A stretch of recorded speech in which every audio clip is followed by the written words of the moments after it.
In the vast expanse of the galaxy, where plasma cannons vaporize entire battleships and energy shields deflect planet-killing weapons, there exists a truth that advanced civilizations refuse to acknowledge. Sometimes the oldest methods are the most effective. When humanity first stepped onto the galactic stage, alien species measured their worth by the sophistication of their technology, the complexity of their weapons, and the power of their energy output. They saw humans as primitive creatures clinging to outdated tools, metal forged in fire, sharpened by hand, wielded by instinct rather than algorithm. But what these ancient alien warriors failed to understand was that while they had evolved beyond the need for physical prowess, humans had perfected it. While they relied on computers to calculate strike patterns, humans had spent millennia learning to read their enemies' souls through their eyes. While alien technology could fail, be hacked, or run out of power, a human with a blade was limited only by their will to survive. Captain Sarah Chen stood in the arena of the Galactic combat trials, her simple katana reflecting the lights of 1,000 alien technologies. Around her, representatives from dozens of species wielded weapons that hummed with energy, crackled with electricity, and pulsed with otherworldly power. They looked at her primitive steel and laughed, a sound that echoed across species barriers in the universal language of contempt. They had no idea they were about to witness the birth of a legend that would reshape the galaxy's understanding of what it truly meant to be a warrior. This is the story of how one human, one blade, and one perfect moment of combat changed everything. The transport ship Harmony's Edge shuddered as it dropped out of hyperspace, revealing the massive space station that served as the neutral ground for the galactic combat trials. Captain Sarah Chen pressed her face to the viewport, watching as the structure grew larger. A sprawling complex of interconnected rings and spires that could house millions of beings.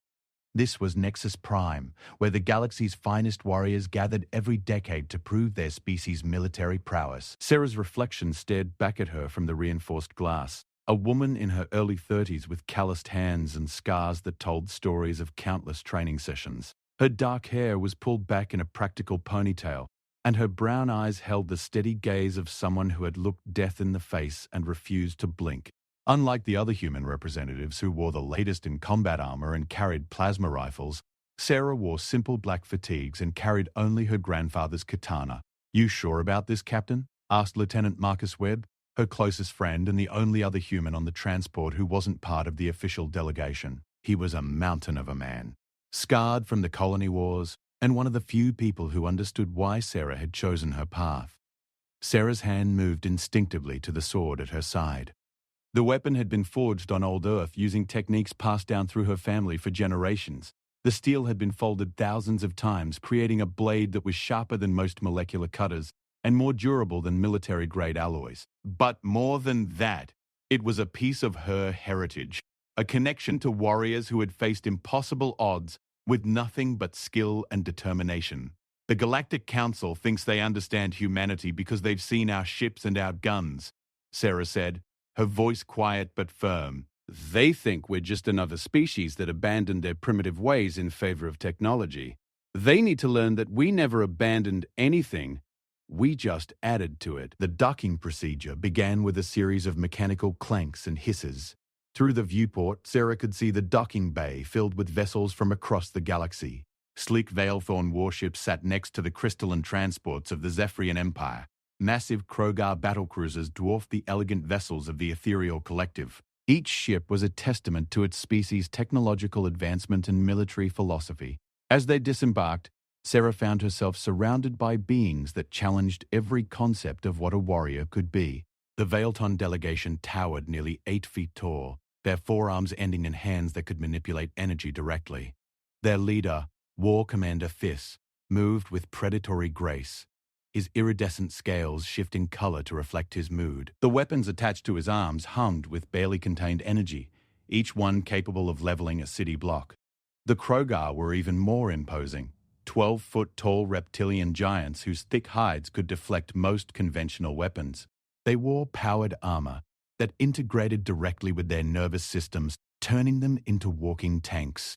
General Vorthak, their representative, carried a weapon that looked like a small artillery piece, its barrel crackling with electromagnetic energy. Then there were the Zephyrians, beings of living crystal who could manipulate matter at the molecular level. Their warriors didn't carry weapons in any traditional sense.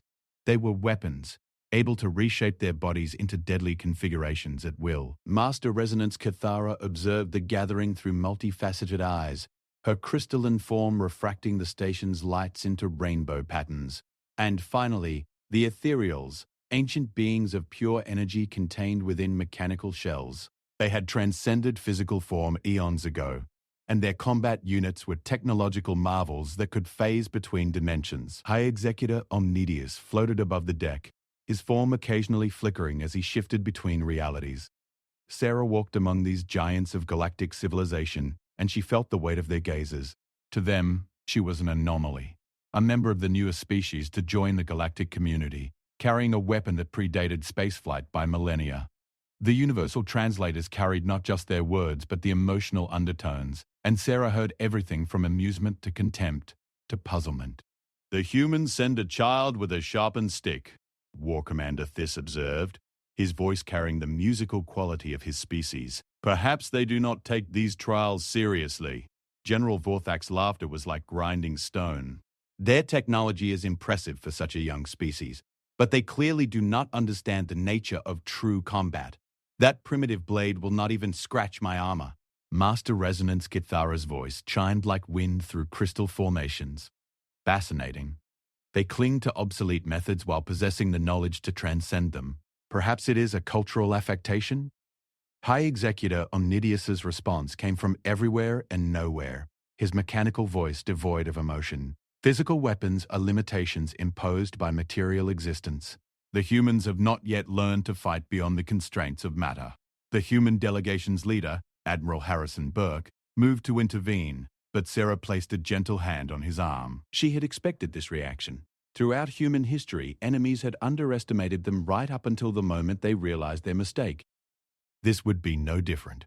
"Let them talk," she said quietly. "Actions speak louder than words." The group moved through the station's corridors toward the ceremonial hall where the trials would be explained. Nexus Prime was a marvel of cooperative engineering, with different sections designed to accommodate the various species' environmental needs.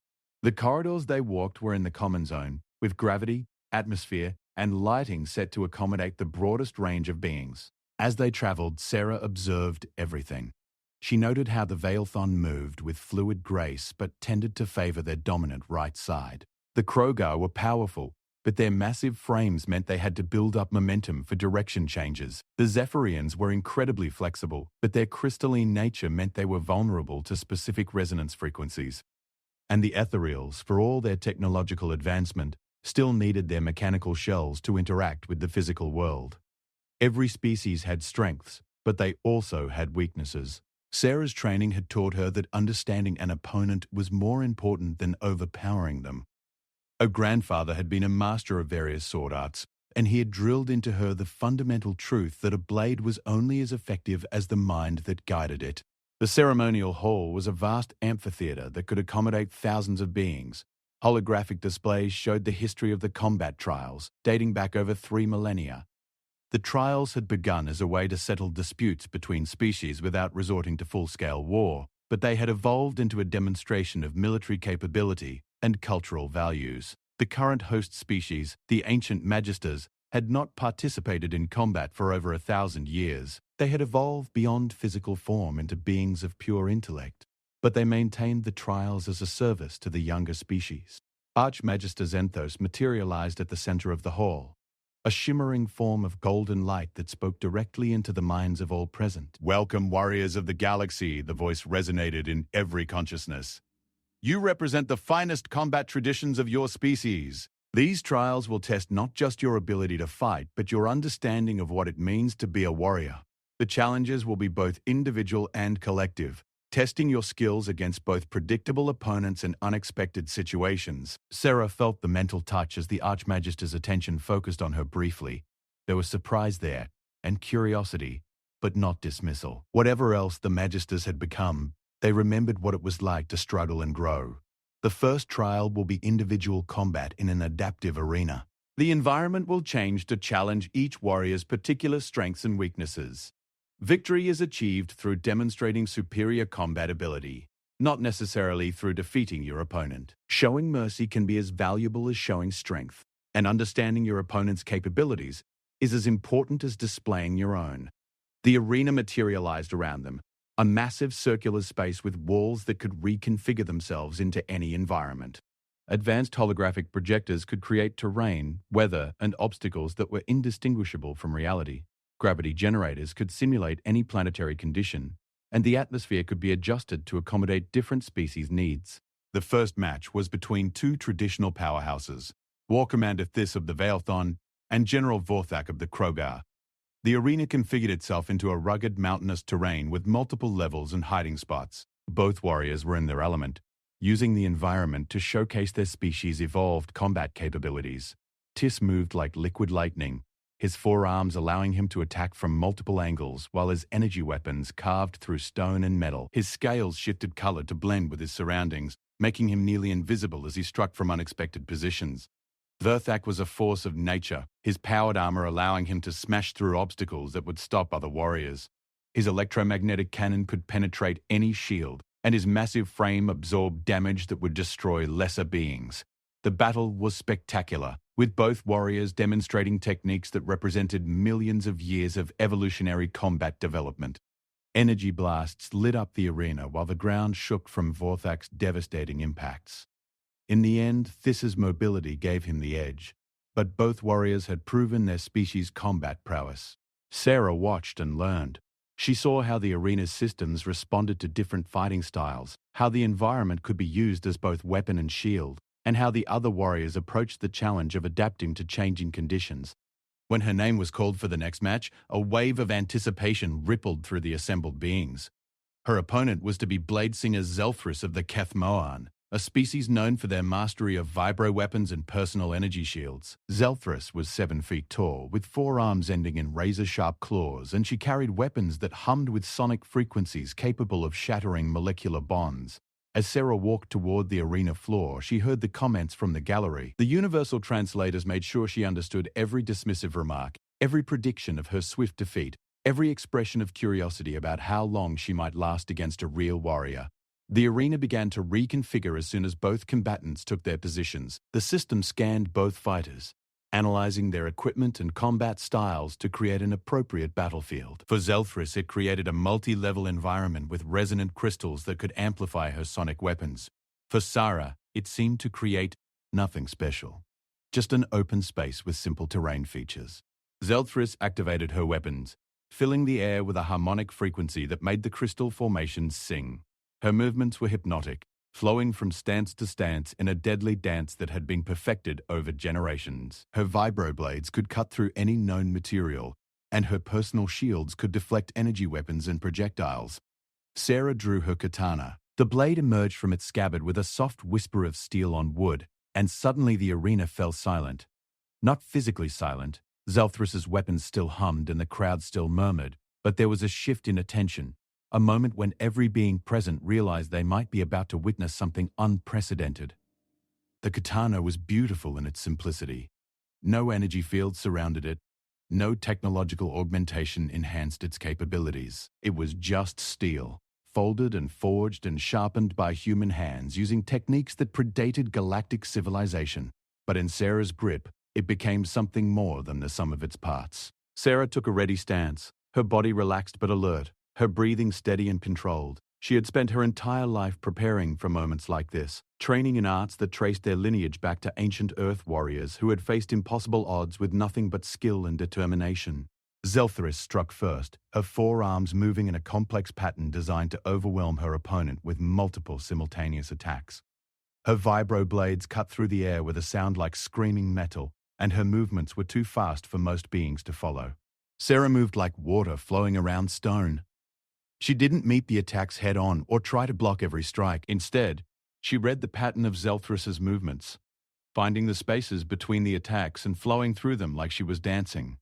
Her katana moved in precise arcs, deflecting what needed to be deflected and avoiding what could be avoided. The first exchange lasted only seconds, but it changed everything. Zelthrus stepped back, her four eyes wide with surprise. Her weapons had not touched Sarah, and somehow the human's primitive blade had found its way past her guards to stop just short of her throat. The arena fell completely silent. Sarah lowered her sword and stepped back, offering a respectful bow to her opponent. She had proven her point without drawing blood, demonstrating that sometimes the simplest solutions were the most effective. Archmagister Zenthos's voice filled the arena with something that might have been approval. The first trial reveals that strength comes in many forms. Warrior Chen has demonstrated that understanding one's opponent is more valuable than overwhelming them, and that skill can triumph over technology when applied with wisdom and precision. As Sarah walked back to the waiting area, the silence followed her. The alien warriors who had laughed at her primitive weapon were now looking at her with new eyes, trying to understand how she had made the impossible look effortless. War Commander Theiss was the first to speak, his voice carrying a note of respect that hadn't been there before. How is it possible? Your weapon has no energy field, no molecular edge, no technological enhancement. By what means did you penetrate Bladesinger Zelthris's defenses? Sarah cleaned her katana with a soft cloth before returning it to its scabbard. My weapon doesn't need to cut through your defenses, she said quietly. It just needs to find the spaces between them. Every defense has gaps. Every pattern has flaws. Every fighter has moments of vulnerability. My grandfather taught me that the strongest fortress becomes useless if you know where the door is. General Vorthak's rumbling voice carried a note of confusion. But how do you process the combat data fast enough to identify these gaps? What computational system allows such rapid analysis? Sarah tapped her temple with one finger. The same system my species has been using for hundreds of thousands of years. We call it intuition, and it's faster than any computer because it doesn't need to calculate. It just knows. The implications of her words rippled through the assembled warriors like a shockwave. These species had spent millennia developing technology to enhance their natural abilities, but they had forgotten that sometimes the natural abilities themselves were enough.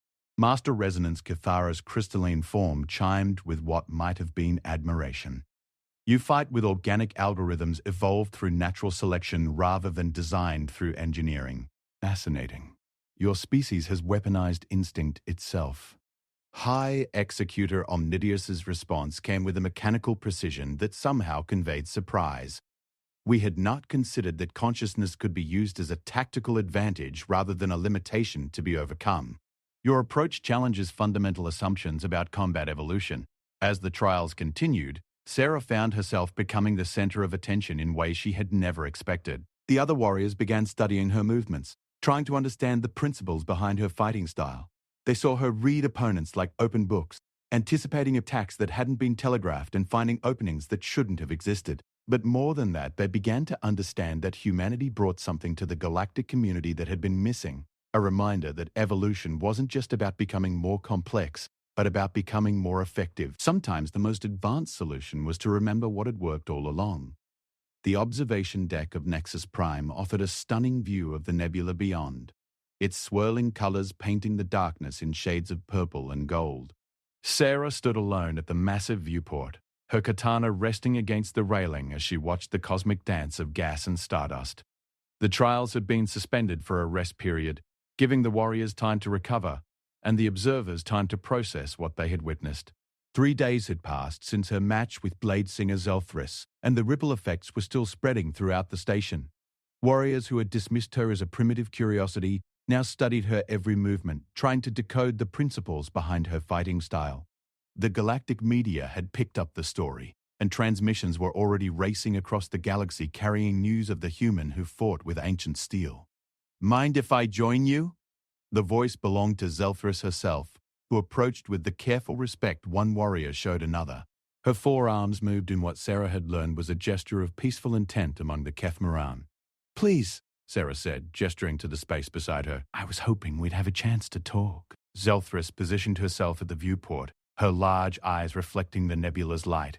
I have been analyzing our encounter for 73 hours, 14 minutes, and 37 seconds. My combat computers have run over 2 million simulations, and in none of them am I able to replicate your defensive pattern. Sarah smiled. That's because you're thinking about it like a computer problem. Combat isn't mathematics, it's music. You can't calculate rhythm, you have to feel it. I do not understand this concept of feeling in relation to combat efficiency. Sarah turned to face her former opponent fully. When you attacked me, you weren't just moving your weapons. You were expressing your entire fighting philosophy, your species' approach to conflict, even your personal emotional state. Every movement told me something about what you were thinking. what you were planning, what you feared. Zelthrus's head tilted in a gesture Sarah recognized as confusion. You are saying you read my intentions through observation of physical movement patterns? Not just intentions, everything. Your confidence level, your fatigue state, your preferred attack angles, your backup plans. My grandfather used to say that the body never lies, even when the mind tries to deceive. Your species has incredible technology, but you've forgotten how to read the stories that living beings tell with every gesture. The Kethmoran warrior was silent for a long moment, her weapons unconsciously adjusting their harmonic frequency in what Sarah now recognized as a sign of deep thought. This suggests that your combat methodology is based on empathic analysis rather than tactical calculation. Empathy is just another word for understanding, Sarah said. And understanding your opponent is the first step toward defeating them. But it's also the first step toward respecting them, which is why I stopped my blade at your throat instead of continuing through it. You could have killed me. It wasn't a question. But the trials aren't about killing. They're about proving that your species deserves respect. Showing that I could have taken your life but chose not to demonstrates more strength than actually taking it would have. Zelthrice's weapons fell silent as she processed this concept. We have focused so intensely on maximizing lethality that we may have lost sight of why we fight in the first place. Their conversation was interrupted by the arrival of War Commander Thys, who approached with the flowing grace characteristic of his species. His scales shifted to muted colors as he offered the Veilthorn equivalent of a respectful greeting. Warrior Chen, I hope I am not intruding. I have been seeking an opportunity to speak with you regarding your combat philosophy. Sarah gestured for him to join them. The more perspectives we share, the better we all become. What's on your mind, War Commander? Thys's forearms moved in complex patterns as he spoke, each gesture adding emphasis to his words. My species has spent the last 10,000 years perfecting our energy manipulation techniques. We can channel plasma at temperatures that exceed stellar cores, generate electromagnetic fields that can deflect incoming projectiles, and phase shift our physical forms to avoid damage entirely. Yet you defeated Blade Singer Zelthrus with a simple metal blade using principles I cannot comprehend. Your abilities sound incredible, Sarah said genuinely. But tell me, when you're generating that plasma, how much attention are you paying to what your opponent is doing? My targeting systems track opponent movement and predict optimal strike patterns. But what are you doing, not your technology? Thys considered the question for several heartbeats. I am monitoring the energy flows, maintaining the plasma containment fields, calculating trajectory adjustments. So you're busy managing your weapon instead of reading your opponent. Your technology is so advanced that it's actually limiting your awareness. The implications hit Thys like a physical blow. His scales shifted through a rapid spectrum of colors as he processed the realization. You are suggesting that our advancement has created dependencies that reduce our combat effectiveness? I'm suggesting that every tool has a cost. Your energy weapons give you incredible firepower, but they require your attention to operate safely. Your targeting computers can calculate optimal strike points, but they can't read emotions or predict irrational behavior. Your armor can deflect physical attacks, but it can't protect you from psychological warfare. Zelthrus joined the conversation again, her harmonic weapons creating a thoughtful melody. This explains the gap in our defensive analysis. We were calculating probability matrices for logical attack patterns, but Warrior Chen's approach was based on reading emotional and instinctive responses. Exactly, Sarah said. Logical responses are predictable, but living beings aren't purely logical. We're emotional, instinctive, and sometimes irrational. A computer can calculate the optimal move in any situation, but it can't account for the move someone makes because they're angry, or desperate, or protecting something they love. The conversation was drawing attention from other warriors throughout the observation deck. General Vorthak approached with his characteristic ground-shaking footsteps, his massive frame casting shadows across the group. I have been listening to your words, human Sarah, he rumbled. Your philosophy is disturbing. You suggest that our technological advancement has weakened us rather than strengthened us. Sarah looked up at the 12-foot-tall Krogar without intimidation. I'm not saying technology is weakness. I'm saying that relying on technology without understanding its limitations is weakness. Your armor makes you incredibly durable. But what happens if it fails? Your weapons can destroy anything, but what if you miss? My armor cannot fail. It is integrated with my nervous system and powered by my own bioelectric field. But you can fail, Sarah pointed out gently. Your armor is only as good as the mind controlling it. If I can disrupt your concentration, confuse your decision-making, or exploit your assumptions, then your armor becomes a liability because it's made you overconfident. Vorthak's response was a low growl that translated as displeasure, but Sarah could see the thoughtfulness in his small eyes. You are saying that confidence in our capabilities has created blind spots in our tactical thinking. I'm saying that true strength comes from knowing your limitations as well as your capabilities. My katana can't cut through your armor, but I don't need it to. If I understand how you think and move, I can find ways to make your strength work against you. Master Resonance Kithara materialized nearby, her crystalline form refracting the nebula's light into rainbow patterns. This discussion raises fundamental questions about the nature of evolution and adaptation. We have assumed that technological augmentation represents the pinnacle of development, but Warrior Chen suggests that organic capabilities may have inherent advantages. Not advantages, Sarah corrected. Differences. Every approach has strengths and weaknesses. The key is understanding what those are and adapting accordingly. Kithara's form chimed with harmonic frequencies that conveyed deep thought. Your species appears to have maintained organic combat capabilities while also developing advanced technology. This suggests a different evolutionary philosophy. Sarah nodded. We believe in addition, not replacement. Our ships have AI systems, but we also train human pilots. Our weapons have targeting computers, but we also practice marksmanship. Our armor has automated systems, but we also maintain physical conditioning. We've learned that the best results come from combining human intuition with technological capability. High Executor Omnidius phased into existence beside them, his mechanical form flickering between dimensions. This integration model represents an inefficiency we had not considered potentially beneficial. Our species transcended physical limitations by abandoning physical form entirely, but this conversation suggests we may have lost valuable capabilities in the process. You didn't lose anything, Sarah said diplomatically. You made choices based on your species' needs and values. But those choices have consequences, just like any other decision. The gathering of warriors had grown into an impromptu conference, with representatives from dozens of species listening to the discussion. Sarah found herself at the center of a conversation that was reshaping galactic understanding of combat evolution and military philosophy. A new voice joined the discussion, smooth, cultured, and carrying an undertone of ancient authority. Perhaps it is time we understood what we are truly witnessing here. The speaker was Archmagister Xanthos, whose golden form had materialized among them without announcement. The assembled warriors immediately showed respect for the ancient being, but Sarah noticed that even the Magister's attention was focused on her. Warrior Chen, you have demonstrated capabilities that challenge our fundamental assumptions about combat evolution. Would you be willing to share more about your species' approach to military development? Sarah felt the weight of the moment. Her words here could influence how humanity was perceived by the galaxy for generations to come.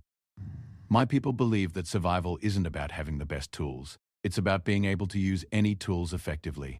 We've faced extinction multiple times in our history, and each time we've survived by adapting rather than relying on specific capabilities. Can you provide examples of this adaptation philosophy? When we developed firearms, we didn't abandon archery. We found situations where bows were still superior and maintained both skills. When we created aircraft, we didn't stop training ground forces. We learned how to coordinate all our capabilities. When we reached space, we didn't forget how to fight on planets. We adapted our tactics to work in any environment. Xanthos's form pulsed with what might have been approval. This suggests that humanity views military capability as a constantly evolving system rather than a fixed set of technologies. Exactly. Our enemies are always changing, our environment is always shifting, and our challenges are always growing. If we rely too heavily on any specific capability, we become vulnerable when that capability is countered or fails. General Vorthak's rumbling voice carried a note of realization. This is why your weapon choices seemed primitive to us. You are not demonstrating your species' maximum technological capability. You are demonstrating your adaptive flexibility. The katana represents something important about humanity, Sarah confirmed. It's a tool that's been refined over thousands of years, tested in countless conflicts, and proven effective against every kind of opponent. It doesn't need power sources, it doesn't have failure modes, and it's only limited by the skill of the person wielding it. War Commander Thiss's scales shifted to colors that indicated growing respect. You are saying that the blade itself is less important than what it represents. Your species' commitment to maintaining fundamental capabilities regardless of technological advancement. The blade is a symbol, Sarah agreed. But it's also a functional weapon that can be effective in situations where our advanced technology might fail. Our philosophy is that every capability you maintain gives you options, and options are what keep you alive when everything goes wrong. The conversation continued for hours, with warriors sharing their own species' military philosophies and comparing them to humanity's approach. Sarah found herself learning as much as she was teaching, gaining insights into alien ways of thinking about conflict, survival, and adaptation. What emerged from the discussion was a new understanding of the combat trials themselves. Rather than simple demonstrations of military superiority, they were opportunities for different approaches to learn from each other. Each species had developed solutions to the fundamental challenges of survival, and those solutions reflected their unique evolutionary paths and cultural values. As the gathering began to disperse, Blade Singer Zelthrus approached Sarah once more. "Warrior Chen, I have a request. Would you be willing to teach me some of your observation techniques? I believe my people could benefit from understanding your approach to reading opponents." Similar requests came from other warriors, and Sarah found herself agreeing to informal training sessions during the remaining rest periods. The trials had become something more than competition. They had become an exchange of knowledge that could benefit every species present. But even as she agreed to share her knowledge, Sarah knew that the real tests were still ahead. The individual combat trials had been just the beginning, and the challenges to come would require not just personal skill, but the ability to work with others and adapt to situations that no amount of training could fully prepare her for. The second phase of the combat trials began with the arena reshaping itself into something unprecedented. Instead of a single combat space, the massive chamber split into multiple interconnected environments: urban ruins, dense forest, desert wasteland, ice fields, and a central hub that connected them all. Holographic displays showed that this would be a team-based challenge, with warriors required to work together to achieve objectives scattered across the different zones. Archmagister Xanthos' golden form materialized in the center of the arena as the assembled warriors took their positions. "The individual trials have shown your personal capabilities. Now you must demonstrate your ability to work with others whose methods and philosophies differ from your own.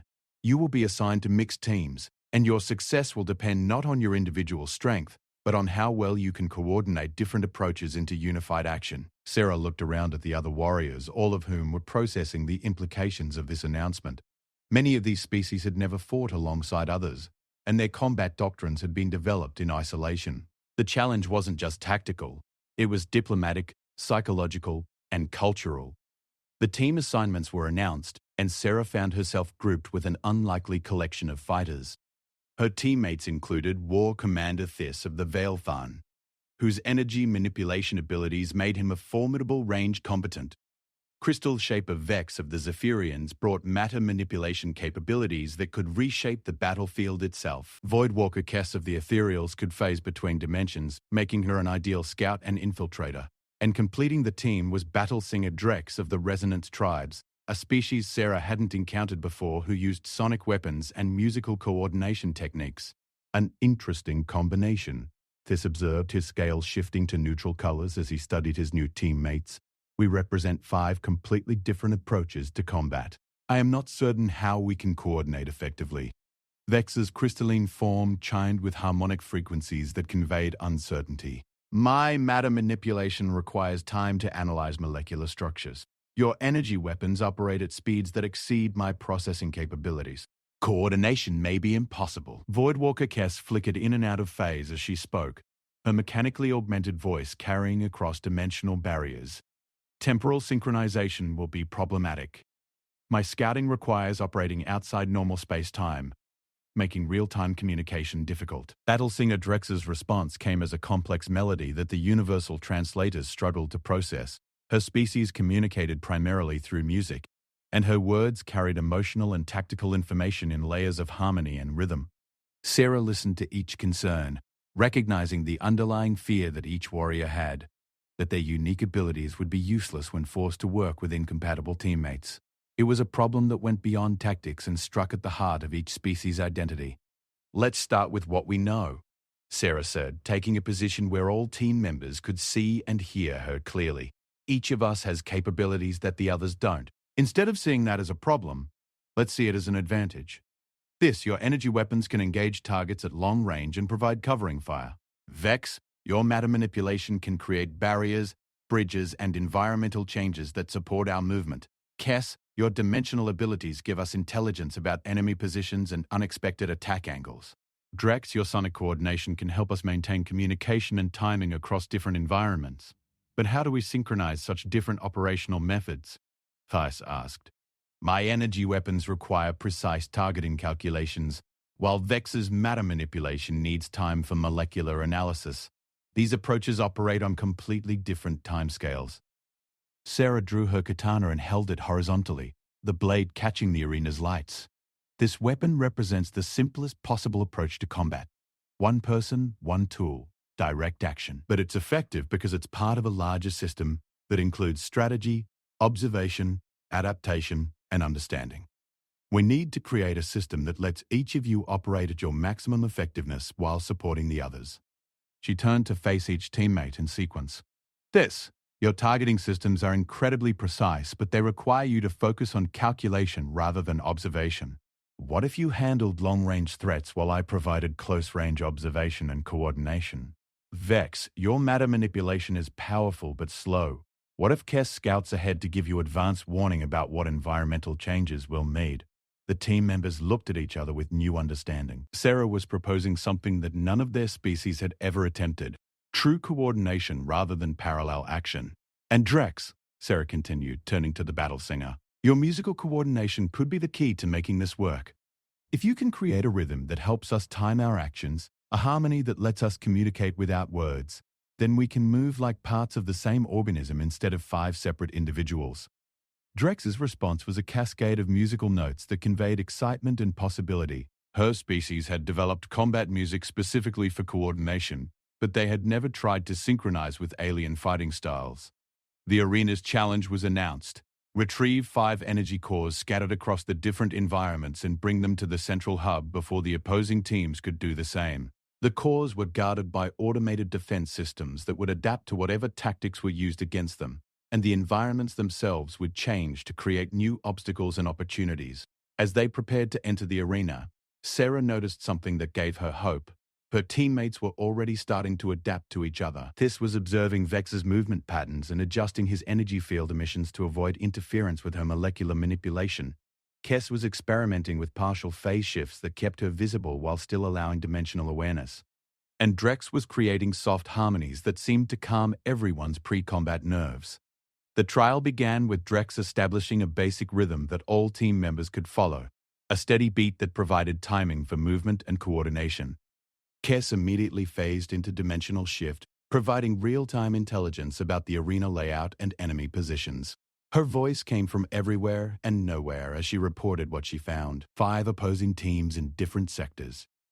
Defense systems are primarily energy-based, with adaptive learning algorithms. Environmental hazards include unstable terrain in the urban zone and predatory wildlife simulations in the forest zone. The ice field has extreme weather patterns that will affect visibility and mobility. Sarah coordinated the team's response based on Kess's intelligence. Vex, can you create stable pathways through the unstable terrain? Thais, your energy weapons should be effective against the defense systems if we can get you clear lines of sight. Drex, can you use sound to confuse or disable the automated systems? The team moved into the urban zone with unprecedented coordination. Drex's battle song provided timing and communication, allowing each member to know when to move, when to attack, and when to take cover. Vex reshaped the ruined buildings to create elevated firing positions for Thys, while simultaneously clearing pathways for ground movement. Kess phased in and out of reality, providing constant updates on enemy positions and warning of incoming attacks. Sarah moved through the chaos like she was dancing, a katana deflecting attacks that got through the team's coordinated defenses while her observations guided the others' actions. She called out enemy weaknesses that Thys could exploit, environmental opportunities that Vex could manipulate, and timing cues that kept everyone synchronized. The first energy core was guarded by a trio of adaptive combat drones that modified their tactics based on whatever attacks were used against them. Traditional approaches would have resulted in an escalating arms race as the drones adapted to each new tactic. But Sarah's team had a different advantage: unpredictability through diversity. Dice, hit the center drone with maximum energy. Make it adapt to pure power. Vex, while it's adapting, reshape the ground under the left drone to destabilize its movement. Kess, phase strike the right drone from an impossible angle. Drex, use discordant frequencies to disrupt their coordination algorithms. The simultaneous multi-vector attack overwhelmed the drone's adaptation protocols. They had been designed to counter specific tactics, but they couldn't adapt to 4 completely different approaches happening at the same time. The energy core was secured in seconds. As they moved toward the forest zone, Sarah realized that something remarkable was happening. Her teammates weren't just working together, they were learning from each other. This had begun incorporating Vex's environmental awareness into his targeting calculations. Vex was using Kess's dimensional insights to predict where matter manipulation would be most effective. Kess was coordinating her phase shifts with Drex's musical timing, and Drex was adapting her battle songs to incorporate tactical information from all team members. The forest zone presented different challenges: dense vegetation that blocked sightlines, predatory simulations that attacked from ambush, and environmental hazards that required constant vigilance. But the team's coordination had evolved beyond simple tactical cooperation into something approaching a group mind. Sarah found herself at the center of a combat system that was more effective than any individual component. Her role had shifted from primary combatant to conductor, reading the flow of battle and directing her teammates' unique capabilities like instruments in an orchestra. Her katana was still important, but it was now just one element in a larger symphony of coordinated action. The second energy core was hidden in a grove protected by holographic illusions and sonic disorientation fields. The defense system had been designed to confuse individual attackers by overloading their senses with false information, but it hadn't been designed to handle a coordinated team approach. Drex, can you counter their sonic disorientation with your own harmonics? Vex, if you reshape the trees in a specific pattern, can you disrupt the holographic projectors? Kess, phase shift to find the real core location, while this provides covering fire against any automated responses. The grove's defenses crumbled under the coordinated assault. The team's diverse capabilities created solutions that no single approach could have achieved, and their growing understanding of each other's methods made their coordination increasingly seamless. As they claimed their third energy core from the desert zone, Sarah noticed that other teams were struggling with coordination problems. Warriors who had dominated individual combat were finding it difficult to work together, their specialized capabilities interfering with each other rather than combining effectively. The icefield zone was the most challenging, yet extreme weather, unstable ice formations, and defense systems that used the environment itself as a weapon. But Sarah's team had transcended their individual limitations to become something new, a hybrid fighting force that combined the best aspects of 5 different combat philosophies. "We're not just working together," Tiss observed as they secured the 4th energy core. "We're becoming something that none of our species could achieve alone. This coordination system is more effective than any individual enhancement we could develop." Vex's crystalline form resonated with harmonies that conveyed wonder. "We are demonstrating that diversity creates capability rather than limiting it. Our differences are generating solutions that homogeneous approaches could not discover." A final energy core was in the central hub, heavily defended and already being contested by 2 other teams. This would be the ultimate test of their coordination: combat against opponents who were adapting to their tactics in real time. Sarah looked at her teammates and saw not 5 separate warriors, but a unified force that had learned to think and act as one while maintaining the unique strengths that made each individual valuable. "One more time," she said, raising her katana. "Let's show them what unity through understanding can accomplish." The battle for the final energy core would determine not just the outcome of this trial, but the future of how different species approached cooperation and conflict throughout the galaxy. The central hub had transformed into a battlefield unlike anything the galaxy had ever witnessed. 3 teams converged on the final energy core simultaneously, each representing different philosophies of warfare and cooperation. Sarah's diverse team faced off against the Dominion Alliance, a group of species who had formed a traditional military hierarchy with clear command structures and specialized roles, and the Synthesis Collective, warriors who used technological integration to share consciousness and coordinate through neural links. The energy core sat atop an elevated platform surrounded by adaptive defense systems that had been learning from every previous encounter. The platform itself was unstable, able to shift and reconfigure to prevent any single approach from being successful. Automated weapons tracked movement from multiple angles, and environmental hazards activated randomly to force constant adaptation. General Vorthak led the Dominion Alliance with military precision, his team moving in formation with clearly defined roles. Shield carrier Thorn of the Aegis Worlds provided mobile cover. Sniper Prime Zara of the Marksman clans handled long-range precision strikes. Demolitions expert Crag of the Explosive Specialists cleared obstacles, and Tactical Coordinator Vera of the Strategy Corps provided real-time battlefield analysis. The Synthesis Collective operated as a true hive mind, their 5 members sharing sensory input and cognitive processing through quantum-entangled neural implants. They moved with perfect synchronization, each warrior knowing exactly what the others would do before they did it. Their coordination was flawless, but it was also predictable. Their shared consciousness created patterns that could be analyzed and countered. Sarah's team represented something entirely new, organic coordination that maintained individual creativity while achieving unified purpose.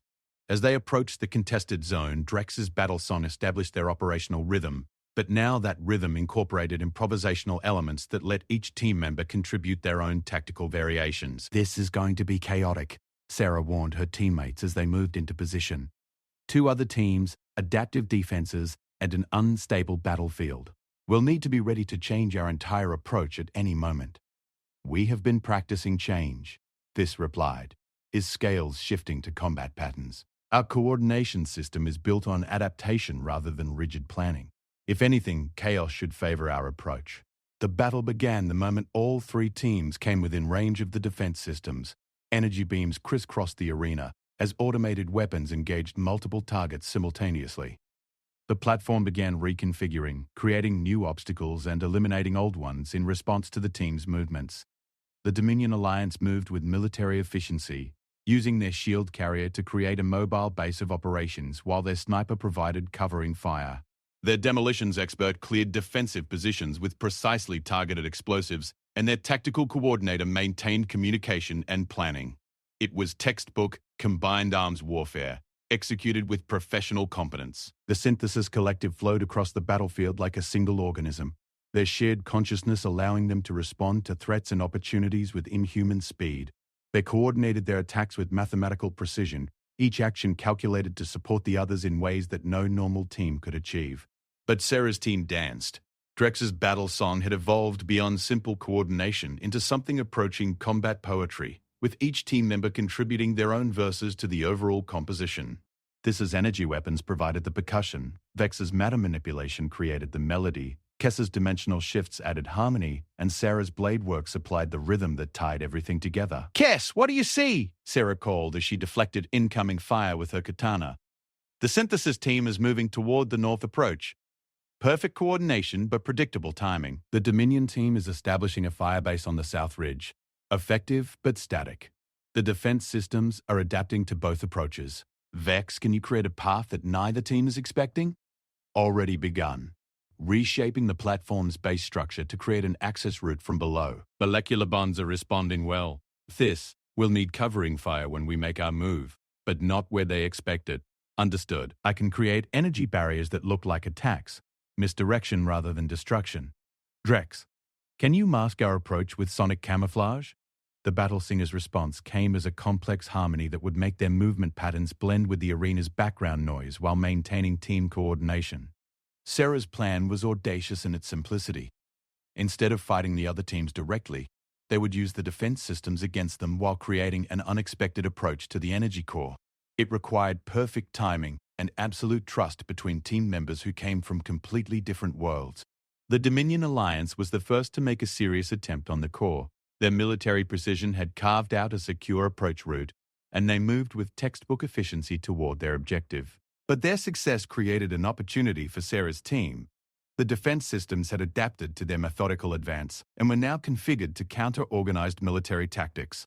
"Now," Sarah whispered into the battle song. Vex's matter manipulation had created a tunnel through the platform's structure, emerging directly beneath the energy core, in a location that the defense systems hadn't been programmed to monitor. Kess phase shifted through dimensional space to provide real-time intelligence about the core's protection systems.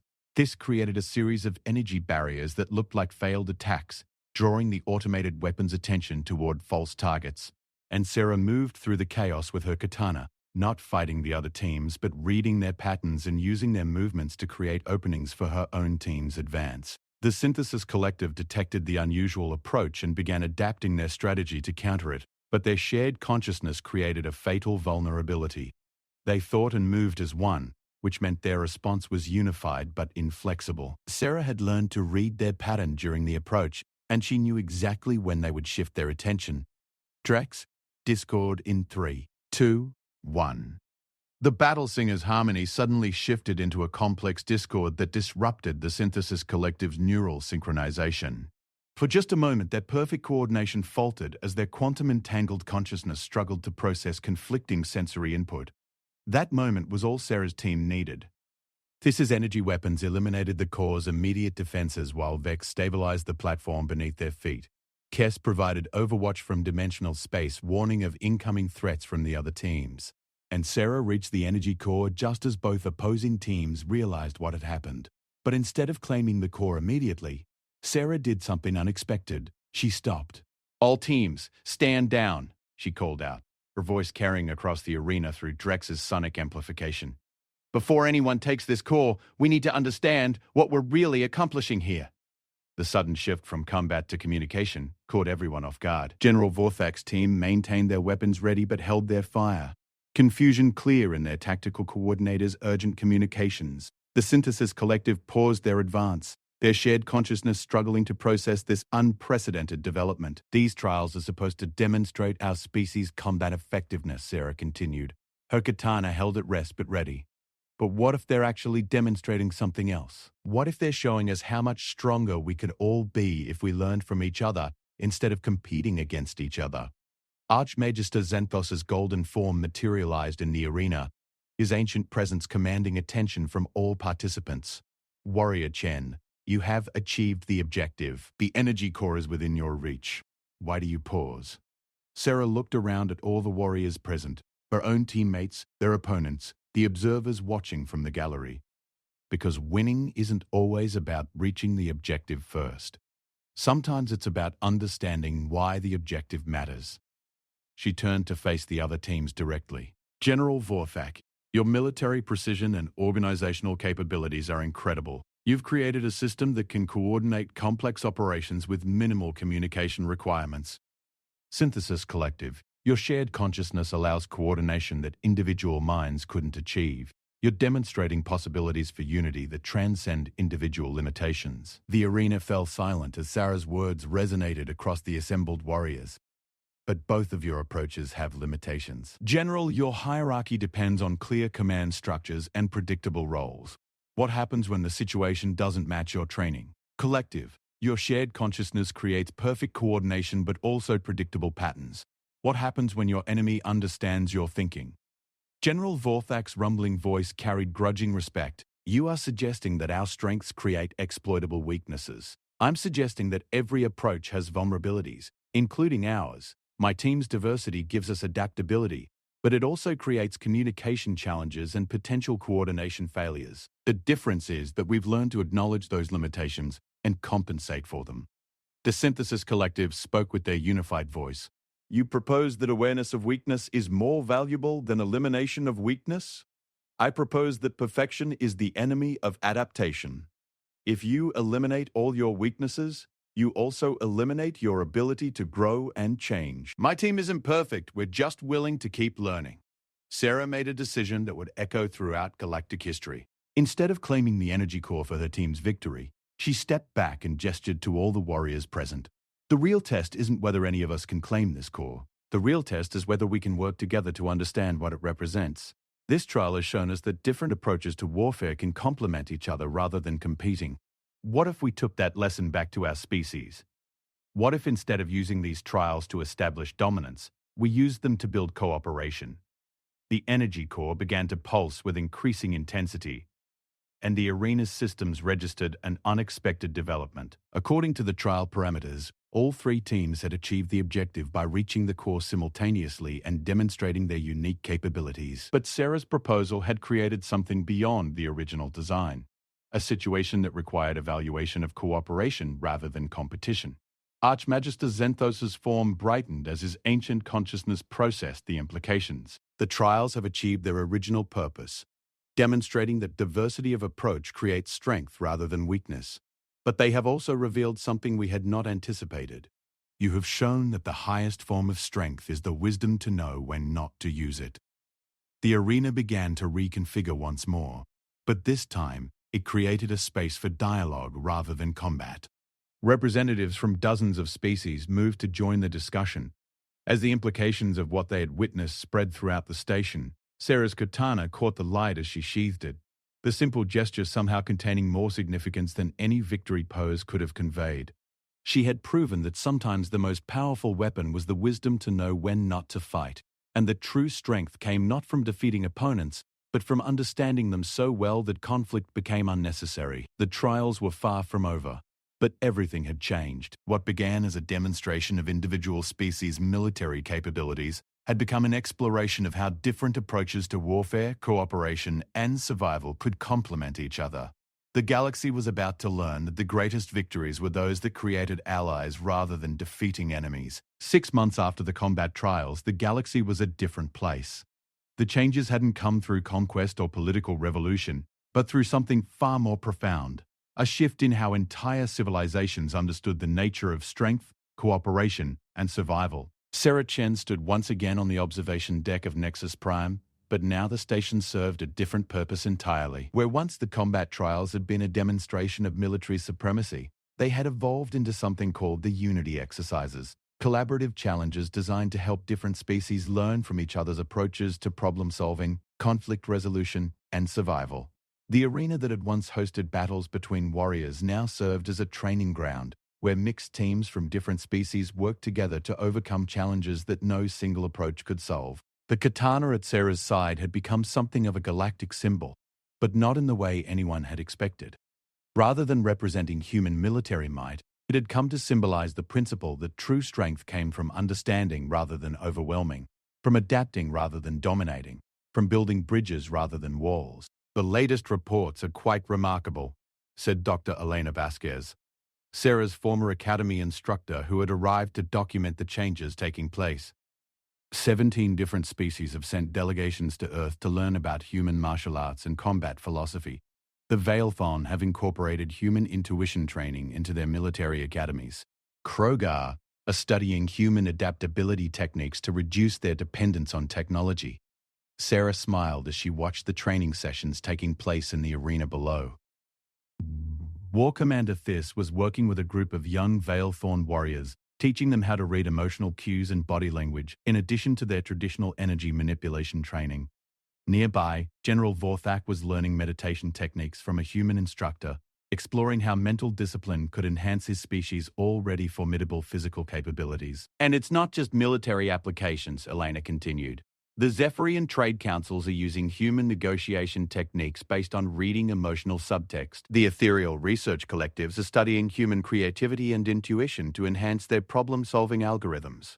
Even the Synthesis Collective has started incorporating individual decision-making protocols to reduce their vulnerability to groupthink. The transformation had begun with Sarah's demonstration that different approaches to warfare could complement rather than compete with each other. But the implications had spread far beyond military applications. Scientists were discovering that diverse research teams produced more innovative solutions. Diplomats were finding that understanding cultural differences created more effective negotiations. Engineers were learning that combining different technological philosophies led to breakthrough developments. The most interesting development, Elena added, is what they're calling the Chen Protocol. Sarah raised an eyebrow. I have a protocol named after me? It's a diplomatic and conflict resolution framework based on your approach to the trials. Instead of focusing on defeating opponents, it emphasizes understanding their motivations, strengths, and limitations well enough to find mutually beneficial solutions. 3 border disputes have been resolved using the protocol and 2 trade wars have been prevented entirely. The irony wasn't lost on Sarah. She had come to the trials to prove humanity's military capability, but her greatest victory had been demonstrating that true strength lay in making military conflict unnecessary. Her grandfather's katana had conquered the galaxy not through blood, but through the understanding that every blade was ultimately guided by the mind that wielded it. A soft chime indicated an incoming transmission. and the holographic form of Archmagister Xenthos appeared on the observation deck. The ancient being's golden radiance seemed brighter than before, as if the changes taking place had somehow energized his timeless consciousness. Captain Chen, I hope I am not interrupting. I wish to discuss the final phase of what we have come to call the Great Transition.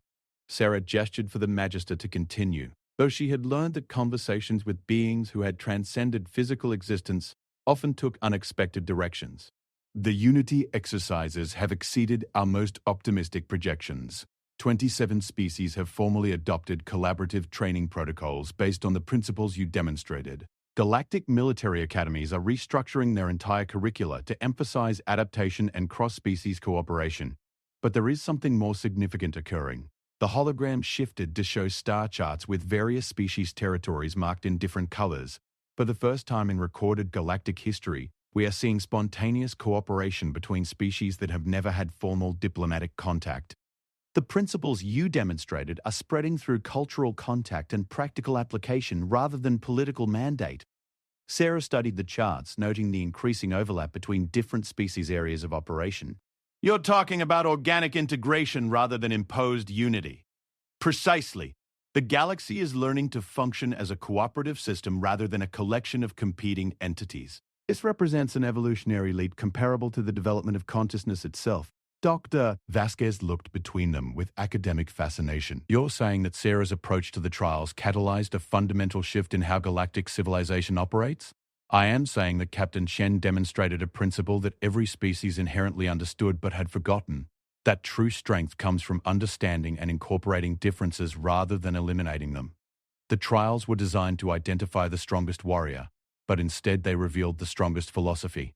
The conversation was interrupted by a familiar harmonic chiming that announced the arrival of blade singer Zelthris. The Kefmoran warrior had become one of Sarah's closest friends and had spent months on Earth learning human combat techniques while teaching her own species approaches to human martial artists. Sarah, you must see the latest development, Zelthris said, her forearms moving in gestures of excitement. The Galactic Defense Council has approved the formation of integrated response teams using the Unity exercise protocols. Species that have been rivals for millennia are requesting to train together. She activated a holographic display showing teams of mixed species working together in complex scenarios. The Veilthorn and Krogar have formed a joint rapid response unit. The Zephyrians and Ethereals are collaborating on dimensional defense systems. Even the Synthesist Collective has opened their consciousness networks to include non-implanted species through harmonic interfaces. Sarah watched the displays with a mixture of pride and amazement. What she saw represented a fundamental transformation in how entire civilizations approached the concept of security and survival.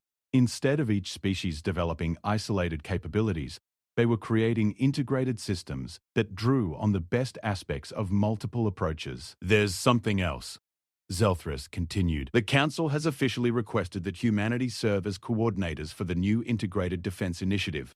They want our species to provide the adaptive framework that holds all the other approaches together. The weight of responsibility that came with this request was staggering. Humanity was being asked to serve as the galactic nervous system, providing the coordination and adaptability that would allow dozens of different species to work together effectively. It was a role that no single species had ever filled before. What does Earth think about this? Sarah asked. Elena smiled. The response was unanimous. How could we refuse to help our new friends learn to work together? Besides, we've been practicing cooperation our entire history. It's time to take it galactic. As if summoned by their conversation, new arrivals began materializing on the observation deck. War Commander Theiss appeared first, his scales now permanently set to colors that indicated deep respect and friendship. General Vorthak followed, moving with a grace that his meditation training had made possible. Crystal Shape of Vex manifested her form nearby, her harmonic frequencies creating a welcoming atmosphere. Voidwalker Kess phased into existence, her mechanical shell somehow conveying warmth despite its technological nature. And Battlesinger Drex arrived with a soft melody that tied everyone's presence together into a harmonious whole. The original team, Sarah said with genuine pleasure. What brings you all here? We have a proposal, Theiss said, his forearms moving in complex patterns that now felt familiar to Sarah. The Unity exercises have proven that our coordination capabilities extend beyond combat applications. We wish to form a permanent research and development unit focused on creating new forms of interspecies cooperation. Vorthak's rumbling voice carried enthusiasm that would have been impossible for his species before their meditation training. We have discovered that our different approaches to problem-solving create solutions that none of us could achieve individually. We want to formalize this process. Vex's crystalline form resonated with harmonies that conveyed excitement. The molecular engineering applications alone could revolutionize material science across dozens of worlds, but the theoretical physics possibilities are even more intriguing. Kessa's mechanically augmented voice carried notes of anticipation. Dimensional research has been limited by each species' unique perceptual framework. Combined perspectives could unlock technologies we never imagined possible. Drex's musical response wove through all their words, creating a harmony that emphasized the collaborative nature of what they were proposing. Her battle songs had evolved beyond combat coordination into something approaching universal communication protocols. Sarah looked at her friends, warriors from 5 different worlds who had learned to think and work as a unified system while maintaining their individual strengths. They represented proof that the principles she had demonstrated at the trials could create lasting change. "What kind of research unit?" she asked. "Something unprecedented," this replied. "A permanent collaborative organization that combines the best capabilities from multiple species to address challenges that affect the entire galaxy.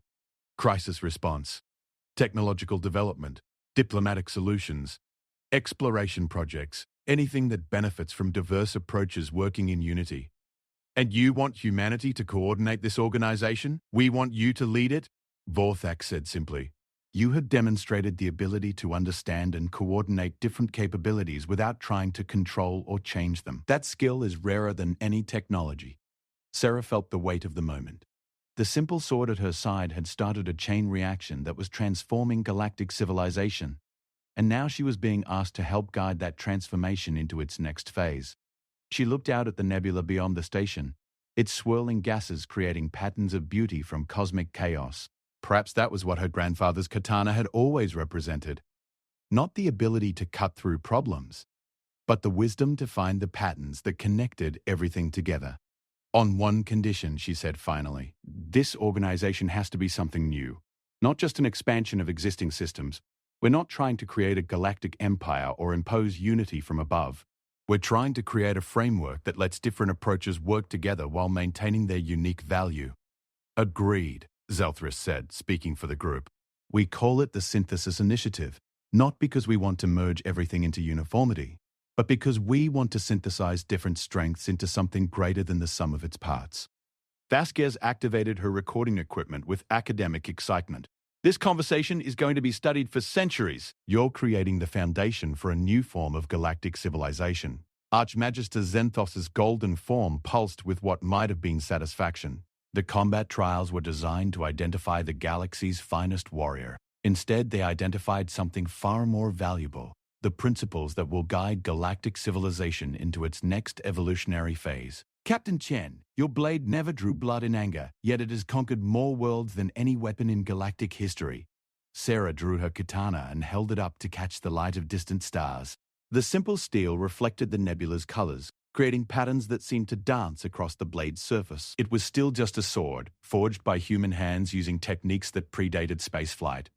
But it had become something more, a symbol of the principle that true strength came not from the weapon, but from the wisdom and understanding of the warrior who wielded it. "My grandfather always said that the strongest blade is the one that never has to cut," Sarah said, returning the sword to its scabbard. "I think he'd be proud to know that his katana helped the galaxy learn to solve its problems without fighting." As the group began planning their new organization, Sarah reflected on the journey that had brought them to this moment. She had come to the trials as a representative of humanity's military capability, but she had discovered something far more important: that humanity's greatest strength was its ability to build bridges between different worlds, different ideas, and different ways of understanding the universe. The galaxy was vast and full of challenges that no single species could face alone. But with understanding, cooperation, and the wisdom to know when not to fight, there was no limit to what they could accomplish together. The age of isolated species competing for dominance was ending. The age of galactic unity through diversity was just beginning. And at the heart of it all was a simple truth that a human warrior had demonstrated with an ancient blade, that the greatest victories were those that created allies rather than defeating enemies. In the years that followed, children across dozens of worlds would learn the story of the human who conquered the galaxy with a sword that never shed blood, proving that sometimes the most powerful weapon was the wisdom to understand when not to use it. The legend of Sarah Chen and her grandfather's katana would inspire generations of warriors, diplomats, and explorers who carried forward the principle that true strength came from unity through understanding. And in the deepest archives of human history, stored alongside the records of humanity's greatest achievements, would be the simple wooden scabbard of a katana that had changed everything, not through the sharpness of its blade, but through the clarity of the mind that guided it.